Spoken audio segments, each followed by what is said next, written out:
දෙමාපියෙක් විදිහට අපි හැමදාම කොච්චරනම් තීරණ ගන්නවද නේද?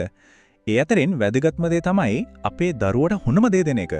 විශේෂයෙන්ම කෑම පිඟානට එන දේවල් ගැන. ඉතින් අද අපි මේ විග්‍රහයෙන් කතා කරන්න යන්නේ ඒ වගේ බොහොම සරලයි වගේ පෙනුනට දරුවෙක්ගේ අනාගතයට තීරණාත්මකව බලපන්න පුළුවන් තීරණාත්මකව තීරීමක් ගැනයි. ඇත්තටම තමන්ගේ දරුවාට හොඳම පෝෂණය, හොඳම ආරම්භය ලබා දෙන්න තමයි හැම දෙමාපියෙකුගේම උත්සාහය. ඒත් අපි දෙන ආහාර ඇත්තටම එයාලට සුදුසුම දේවල්ද? ඒක තමයි අද අපි හැමෝම අපේ මහගන්න ඕන ලොකුම ප්‍රශ්නය. හරි. අපි මේ ප්‍රශ්නේ ගැන ටිකක් ගැඹුරින් හිතමු. කෑම පිඟානක් දිහා බැලුවම අපිට පේන දෙයට වඩා ඒකේ ඇතුලේ හැංගිලා තියෙන දේවල් වලට තමයි සමහර වෙලාවට ලොකුම අවධානම තියෙන්නේ. විශේෂයෙන්ම දරුවෝ නිතරම කන කෑම වර්ගවල මොකක්ද මේ නොපෙනෙන කතාව? දැන් බලන්න, කුකුළු මස් කිව්වම ඉතින් ළමයි හරිම ආසයි, ප්‍රෝටීන් බහුලයි කියලා අපි දන්නවා. ඒත් විලඳ පොලේ තියෙන හැම කුකුළු මස් වර්ගයක්ම එක වගේද? එකම කතාවක්ද කියන්නේ? අපි පොඩ්ඩක් බලමු සාමාන්‍ය වාණිජ කුකුළු මස් වල තියෙන ඒත් වැඩි කතා නොකරන පැත්ත ගැන. වාණිජ මස් නිෂ්පාදනයේදී ඉක්මනට ලොකු කරගන්න, ඒ කියන්නේ ඉල්ලුම සපුරාලන්න සමහර වෙලාවට වර්ධක හෝමෝන පාවිච්චි කරනවා කියන කතාව නිතරම එනවා. ඊටත් වඩා බරපතල කාරණයක් තමයි ප්‍රතිජීවක. ඒ කියන්නේ ඇන්ටිබයොටික්ස් භාවිතය. සත්තු ගොඩක් එකට හිර කරලා ඉන්නකොට ලෙඩ රෝග ඉක්මනට පැතිරෙන නිසා ඒව වළක්වන්න නිතරම මේ බෙහෙත් දෙනවා. හැබැයි මේකේ භයානක අතුරු ප්‍රතිඵලයක් තියෙනවා. ඒ තමයි ඒ බෙහෙත් වලට ඔරොත්තු දෙන සුපිරි බැක්ටීරියා බිහි වෙන්න පුළුවන් වීම. ඒ වගේම මේ රසායනික ද්‍රව්‍ය මස්වල ඉතුරු වෙලා අවසානයේදී අපේ කෑම පිඟානට එන්න තියෙන ඉඩකඩ. මේ සංසන්දනයෙන් වෙනස හොඳටම පැහැදිලි නේද? බලන්න, එක පැත්තකින් වාණිජ කුකුලන් ඉන්නේ කෘතිමව හදපු ඉක්මන් වර්ධනයේටම ඉලක්ක කරපු කෑම කාලා, සමහර විට හෝමෝන ප්‍රතිජීවක එහෙමත් එක්ක. අනිත් පැත්තෙන් කාබනික කුකුලන් හදන්නේ සම්පූර්ණයෙන්ම ස්වභාවික ආහාර මත කිසිම කෘතිම රසායනික ද්‍රව්‍යයක් එකතු කරන්නේ නැතුව. එයාලා ජීවත් වෙන පරිසරය පවා සම්පූර්ණයෙන්ම වෙනස්.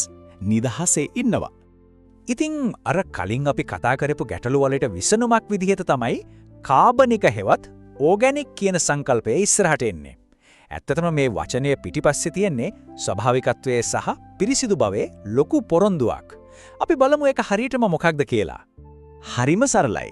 කාබනික කියන්නේ කලින් අපි කතා කරපු කෘත්‍රිම රසායනික දේවල්, වර්ධක හෝමෝන, නිතර දෙන ප්‍රතිජීවක වඩේ කිසිම දෙයක් නැතුව ස්වභාව ධර්මයට අනුකූලව සතුන් ඇතිදඩි කරන ක්‍රමවේදය. ඒ කියන්නේ පස, එයාලා කන කෑම, ජීවත් වෙන පරිසරය, මේ හැම දෙයකම පිරිසිදු බව ගැන සැලකිලිමත් වනවා කියන එක.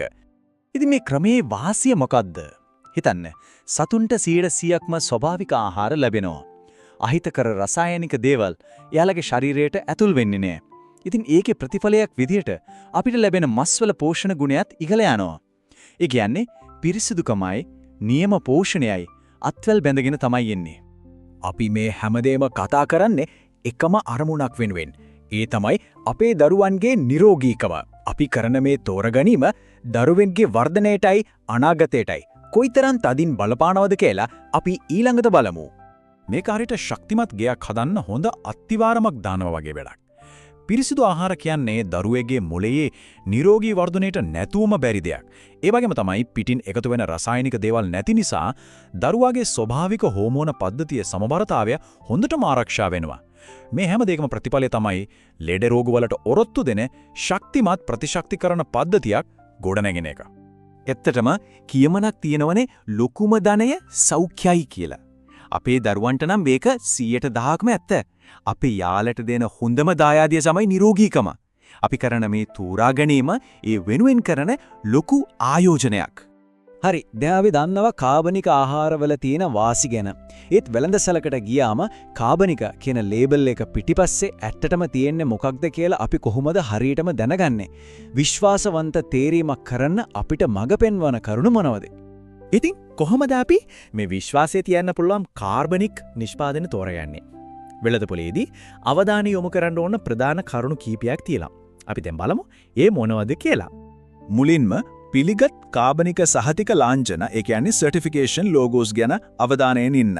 මේවයින් තහවුරු කරනවා මේ නිෂ්පාදනය නිශ්චිත ප්‍රමිතීන්ට අනුව හදලා තියෙනවා කියලා. දෙවනුව ලේබලය හොඳටම කියවන්න. කාබනික කියලා තිබුණත් අනවශ්‍ය ආකලන ද්‍රව්‍ය කල්තබා ගැනීමේ දේවල් තියෙනවද කියලා බලන එක වැදගත්. අන්තිමට පුරුවන් නම් මේ දේ එන්නේ කොහෙන්ද කියලා හොයන්න. විනිවිද භාවය කියන්නේ විශ්වාසය හොඳම ලකුණ. අවසානයේදී දරුවෙකුගේ පිගානට එකතු කරන වැදිගත්ම දේ සමහර වෙලාවට විලඳ සැලයකින් මිලදී ගන්න බැරි දෙයක් වෙන්න පුළුවන්. ඒ තමයි දැනුවත් භාවය. අපි කරන තේරීම පිටුපස්සේ තියෙන කතාව තේරුම් ගන්න එක තමයි දරුවාට දෙන්න පුළුවන් හොඳම පෝෂණය අත්තිවාරම. එහෙමනම් ඊළඟ වතාවේ ආහාර තෝරනකොට ලේබල් එකට එහායින් තියෙන ඒ කතාව ගැනත් මොහොතක් හිතන්න පිළිඹෙයි නේද?